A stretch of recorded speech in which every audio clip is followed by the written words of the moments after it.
वतीनं काम प्रगतशील काम करतोय. पुढे जाऊया आता शेवटचा प्रश्न आहे. महाराज, IVF सेंटर पूर्ण महाराष्ट्रात सगळीकडे उघडलेले आहेत.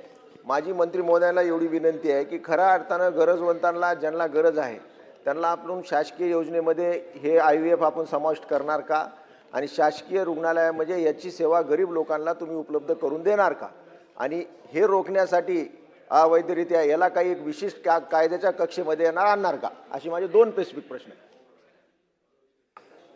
सन्मान्य अध्यक्ष महोदय, सन्मान्य सदस्य राहुल पाटील साहेबांनी जे 2 प्रश्न विचारले त्यातला पहिला प्रश्न असा आहे की या IVF सेंटर्सला एकूणच आता 2 पद्धतीचे IVF सेंटर्स झाली की ज्याच्यामध्ये खूपच खर्चिक आहेत म्हणून सुद्धा काही तक्रारी येत आहेत, काही लोकांच्या सूचना येत आहेत. IVF सेंटरचा वापरच मुळात आवश्यकते इतकाच केला पाहिजे. दुर्दैवानं असं झालं आहे की आता आपण सिझरिंग, आता नॉर्मल डिलिव्हरी विसरलो आणि सिझरिंगकडे निघालो आहे. तशाच पद्धतीनं एकूणच जे काय आपल्या सगळ्या आरोग्याच्या सगळ्या यंत्रणा आहेत त्याच्यापेक्षा हे पुढंच आपण निघालो आहे.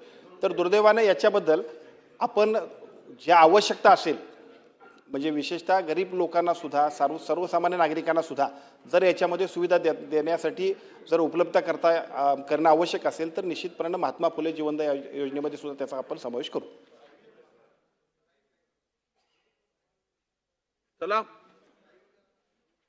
अध्यक्ष महोदय, मंत्री महोदय म्हणतायत की मकोकाचा कायद्याच्या संदर्भामध्ये माननीय मुख्यमंत्री महोदय बरोबर चर्चा करून आपण टाइम लिमिट सांगा. कारण असं आहे याच्यात काही दुसरं काही रॉकेट सायन्स करायचं नाही आहे. डिपार्टमेंटची ऑर्डर घ्यायचे आहेत, लिगल डिपार्टमेंटचे, लॉ अँड ज्युडिशरीची ऑर्डर बघायची आहेत, आपलं होम डिपार्टमेंटचं काय म्हणणं आहे ते बघायचं आहे, आपलं काय म्हणणं आहे ते त्यांना ऐकायचं आहे. एक तर पहिला प्रश्न आहे की आपण मकोकाचा कायद्याच्या संदर्भात पुढच्या अधिवेशनामध्ये डिसेंबरच्या नागपूर अधिवेशनामध्ये हा कायदा आणणार का, हा पहिला प्रश्न आहे.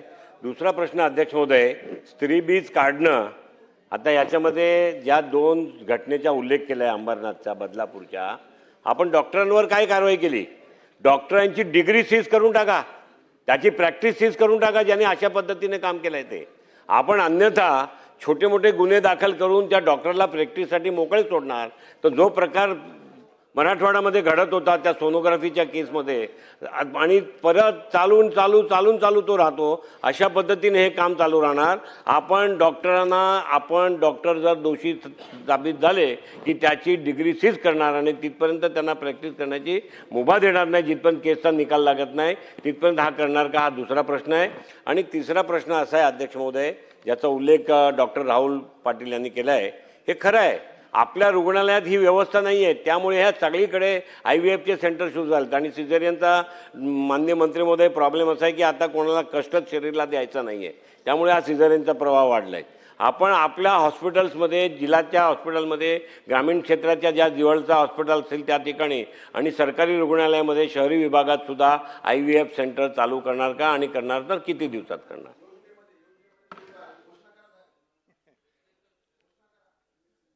सन्मान्य अध्यक्ष महोदय, सन्मान्य सदस्य योगेश सागर साहेबांनी 2 प्रश्न विचारलेत. त्याच्यामध्ये त्यांनी पहिला प्रश्न असा विचारला की मकोका आपण जो काय आणायचा म्हणतोय त्याच्यामध्ये पुढच्या अधिवेशनापर्यंत आपण आणाल काय. मी आपल्याला सांगतो की मागच्या अधिवेशनामध्ये सुद्धा PCPNDT ॲक्टवरती साधारणतः अर्धा ते पाऊण तास सगळ्या सदस्यांनी चर्चा केली आणि त्यानंतर आम्ही 3 बैठका घेतल्या की ज्या 3 बैठकांच्या माध्यमातून त्याच्यापूर्वी सुद्धा मुख्यमंत्री महोदयांची परवानगी घेतली, कारण कायदा करत असताना आणि त्याच्यातलं गांभीर्य लक्षात घेऊन. तर त्याप्रमाणे आमचं काम चालू आहे. कोणत्याही परिस्थितीमध्ये पुढच्या अधिवेशनामध्ये हा कायदा येईल अशा पद्धतीची व्यवस्था आम्ही करू, पहिला मुद्दा. दुसरा आपण प्रश्न विचारला की या सगळ्या प्रक्रियेमध्ये असणारे डॉक्टर्स यांना आपण काय कारवाई केली किंवा कशा पद्धतीने कारवाई करतोय. मी आपल्याला सांगतो की या सगळ्या घटनाक्रमामध्ये जे डॉक्टर होते त्यांच्यावरती 3 महिने ते साधारणतः जेलमध्ये होते. त्यांच्या हॉस्पिटलचा रजिस्ट्रेशन आपण रद्द केलेलं आहे, त्यांची सनद रद्द करण्यासाठी सुद्धा आपल्या काउन्सिलला आपण स्पष्ट सूचना दिल्या आहेत, त्याप्रमाणे त्यांनीही सगळ्या त्यांच्या ॲक्शन्स घेतलेले आहेत.